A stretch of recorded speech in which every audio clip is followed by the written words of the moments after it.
नमस्कार दोस्तों। देश में वोट चोरी के मामले को लेकर दिल्ली के रामलीला मैदान में कांग्रेस ने बड़ी रैली की है।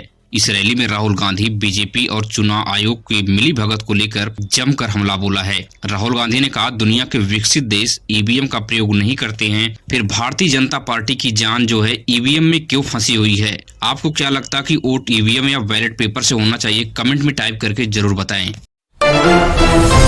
वहीं पे अमेरिका से सबसे बड़ी खबर निकल के आ रही है कि अमेरिका में लगातार गोलीबारी जारी है। अभी कुछ दिन पहले कैलिफोर्निया में भी हमले हुए थे। उससे पहले व्हाइट हाउस में 2 नेशनल गार्डों को एक अफगानी आतंकी ने गोलियों से भून दिया था। डोनाल्ड ट्रंप अमेरिका में सुरक्षा व्यवस्था कायम करने में फेलियर साबित हो रहे हैं। अमेरिका की जनता डोनाल्ड ट्रंप के खिलाफ सड़कों पर उतर गई है। वहीं पे मोहन भागवत ने हिंदुओं को एक रहने की चेतावनी दी है। हिंदू समाज जाति से ऊपर उठकर हिंदू संस्कृति पर गर्व करे, मगर उच्च जाति के लोग जाति पूछकर भेदभाव करते हैं और कथा करने वालों को मूत्र पिलाते हैं। इस तरह से हिंदुओं में एकता कैसे बनेगी, मोहन भागवत के ऊपर ये सबसे बड़ा सवाल है।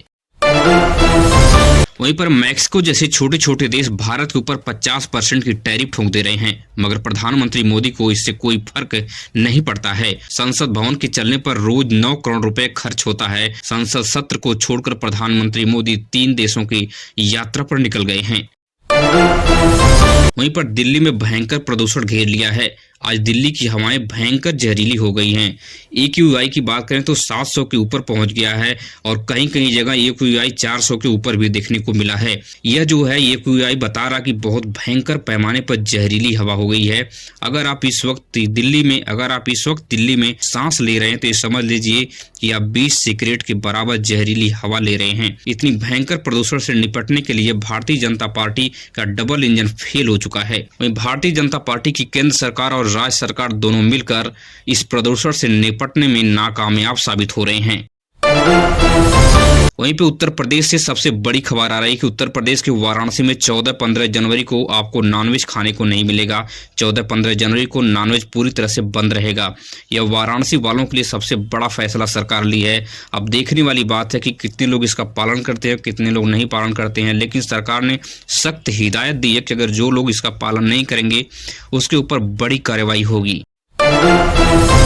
वहीं पे राम मंदिर से एक सबसे बड़ी खबर निकल के सामने आ रही है। राम मंदिर के ट्रस्ट ने सबसे बड़ा फैसला लिया है। जिस स्थान पर श्री राम टेंट में अपने भाइयों के साथ विराजमान थे, उस स्थान पर एक मंदिर बनाया जाएगा और उसी मंदिर के पास जिन लोगों ने राम मंदिर आंदोलन के दौरान अपने प्राणों की आहुति दी थी, उन वीर शहीदों की याद में एक स्मारक बनाया जाएगा। वहीं पे गोवा से एक सबसे बड़ी खबर निकल के आ रही है। आम आदमी पार्टी के संयोजक अरविंद केजरीवाल ने भारतीय जनता पार्टी पर जमकर हमला बोला है। अरविंद केजरीवाल ने कहा कि भारतीय जनता पार्टी 13 साल से गोवा को भ्रष्टाचार का अड्डा बना के रख दिया है। गोवा में न तो स्कूल सही से बने, न ही अस्पताल, और सड़कों की हालत इतनी खस्ता है कि यहाँ पे चलना मुश्किल है। करोड़ों रुपए का यहाँ पे भ्रष्टाचार किया गया है। इस बात को लेकर गोवा की बीजेपी सरकार में हड़कंप मच गया है।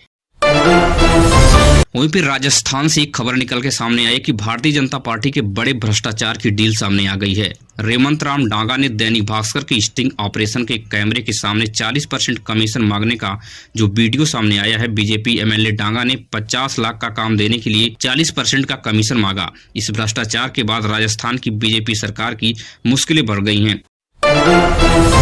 अब सबसे बड़ी खबर उत्तर प्रदेश से है। उत्तर प्रदेश से अखिलेश यादव ने योगी आदित्यनाथ के ऊपर बड़ा हमला बोला है। वहीं पे नकली कफ सिरप माफिया की संपत्ति को जांच करने के लिए कुछ वैल्यूअर वहां पे जब ED के द्वारा भेजे गए तो यह जो वैल्यूअर है वहां से भाग खड़े हुए। नकली कफ सिरप माफिया की दहशत से वहां से यह वैल्यूअर भाग खड़े हुए। जब STF ने कांस्टेबल आलोक सिंह और रतन सिंह टाटा से पूछताछ की तो ये दोनों माफिया की बचाव के लिए चुप्पी साध ली।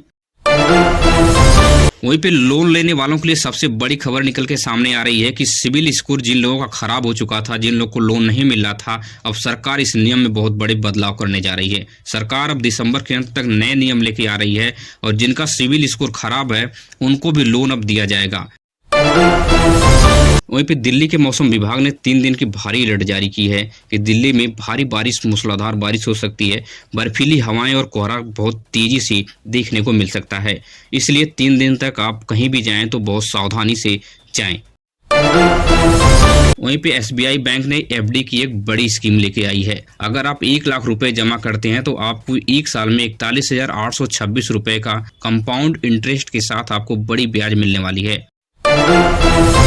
वहीं में उत्तर प्रदेश के नगीना के सांसद चंद्रशेखर रावण ने योगी आदित्यनाथ के ऊपर सीधा निशाना साधा है। चंद्रशेखर ने कहा कि योगी आदित्यनाथ अपनी आलोचना को सहन नहीं कर पा रहे हैं।